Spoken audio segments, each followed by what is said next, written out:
Hello everyone, welcome to the biology junction. और आज के वीडियो में हम लोग देखेंगे internal structure of the cockroach. तो सबसे पहले कॉकरोच को जब आप देखते हैं मींस अंदर से, तो कॉकरोच की बॉडी में एक कैविटी होती है। जो उसकी बॉडी कैविटी होती है that is not coelom. Actual में ऐसा नहीं है कि कॉकरोच सिलोमेट नहीं है, वो सिलोमेट है, ट्रू सिलोमेट ऑर्गेनिज्म है, क्योंकि ऑर्थ्रोपोड्स जो है वो ट्रू सिलोमेट होते हैं। लेकिन उसमें जो सीलोम होता है वो रिड्यूस होता है और केवल गोनाड्स की कैविटी में ही पाया जाता है, जिसको गोनोसील कहते हैं। तो गोनोसील रिप्रेजेंट करता है सीलोम को इन केस ऑफ ऑर्थ्रोपोड्स, जबकि जबकि जो नॉर्मल बॉडी कैविटी है उसको कहते हैं हीमोसील, जिसमें कि सारे इंटरनल ऑर्गन सिचुएटेड रहते हैं।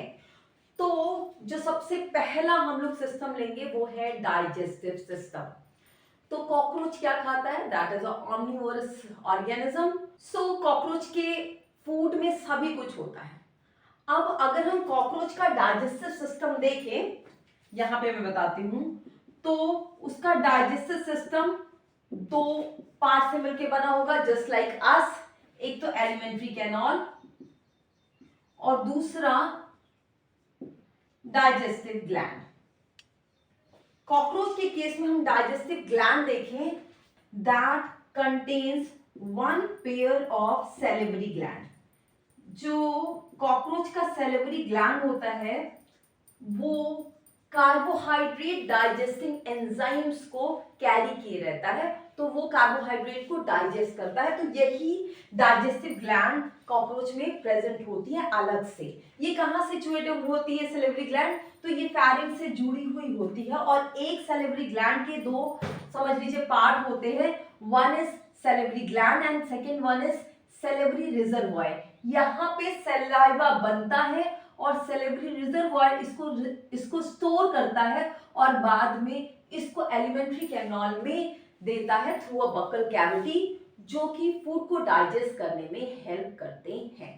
अब अगर हम एलिमेंट्री कैनाल की बात करें, तो कॉकरोच का एलिमेंट्री कैनाल तीन पार्ट का बना होता है। One, that is a foregut. Foregut क्या है? The upper part, anterior part जो है एलिमेंट्री कैनाल का, उसको फोरगट कहते हैं, जिसमें डिफरेंट पार्ट्स आते हैं जो अभी हम लोग देखेंगे। सेकेंड वन इज मिडगट, जिसको मेसेंट्रॉन भी कहते हैं। और तीसरा दैट इज अ हाइंडगट, जिसको प्रोक्टोडियम भी कहते हैं। तो ये जो फोरगट है वो समवॉट हमारे स्टमक का से रिजेंबल करता है, और ये जो मिडगट है that resembles to our intestine, small intestine, while the hindgut है that resembles to our large intestine। तो चलिए देखते हैं कि खाना कैसे कहाँ पहुंचता है और वो कैसे डाइजेस्ट होता है from a different part along with the structure of alimentary canal. तो एलिमेंट्री कैनाल को हम देखें तो माउथ के थ्रू जो फूड है वो सबसे पहले बकल कैविटी में आता है। बकल कैविटी में सलाइवा रहता है जो फूड का डाइजेशन स्टार्ट कर देता है। फिर वो फूड वहां से यानी कि बकल कैविटी से आता है फैरिंग्स में। फैरिंग्स जो है वो फर्दर फूड को एक इलोंगेटेड ट्यूबुलर स्ट्रक्चर में भेज देती है, जिसको कहते हैं ईसोफेगस। देखिए ईसोफेगस जब कॉकरोच के थोरैसिक रीजन में पहुंचता है, मैंने बताया था हेड, थोरैक्स एंड एब्डोमेन होता है। तो जब फूड यानी कि ईसोफेगस जब थोरैसिक रीजन में पहुंचता है तो ये इनलार्ज हो जाता है। देखिए ये ईसोफेगस है, ये डॉटेड लाइन मैंने दिखाई है। तो जब ये थोरैसिक रीजन में पहुंचता है तो ये इनलार्ज हो जाता है और ये स्ट्रक्चर बनाता है, जिसको कहते हैं क्रॉप। क्रॉप क्या है? क्रॉप फूड स्टोर करने के लिए यूटिलाइज होता है। So that is basically the modification of oesophagus. Crop opens into a thick wall structure, जिसको कहते हैं गिजर्ड।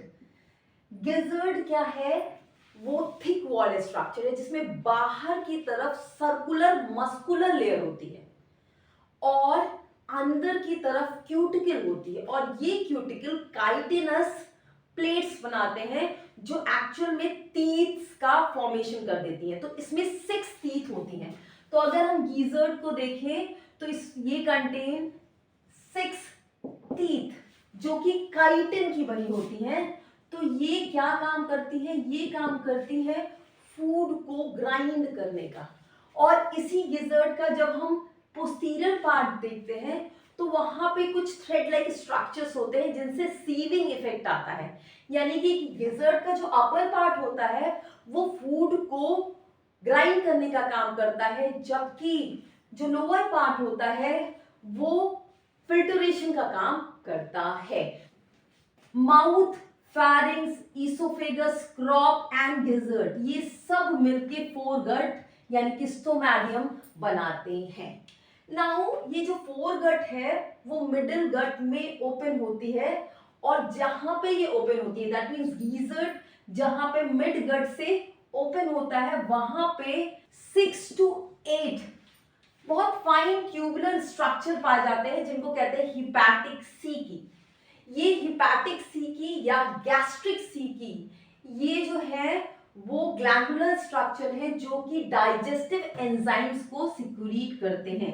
तो ये डाइजेस्टिव एंजाइम सिक्रीट करते हैं जो फूड को डाइजेस्ट करने में हेल्प करते हैं। नाउ दिस मिड गट यानी मेसेंट्रॉन ये जब हाइंड गट से मिलता है तो जहां पे ज्वाइनिंग होती है वहां पे 100 to 150 थ्रेड लाइक स्ट्रक्चर्स होते हैं जिनको कहते हैं मैल्पीगियन ट्यूब्यूल्स। ये मैल्पीगियन ट्यूब्यूल्स कॉकरोच यानी ऑर्थ्रोपोड का बहुत इंपॉर्टेंट फीचर है, और ये किस में काम आते हैं? ये काम आते हैं एक्सक्रीशन में। सो मैल्पीगियन ट्यूब्यूल ये मिड गट और हाइंड गट के जॉइंट पे होते हैं, नंबर में 100 to 150 होते हैं, और ये किस में हेल्प करते हैं? ये हेल्प करते हैं ना एक्सक्रीशन प्रोसेस।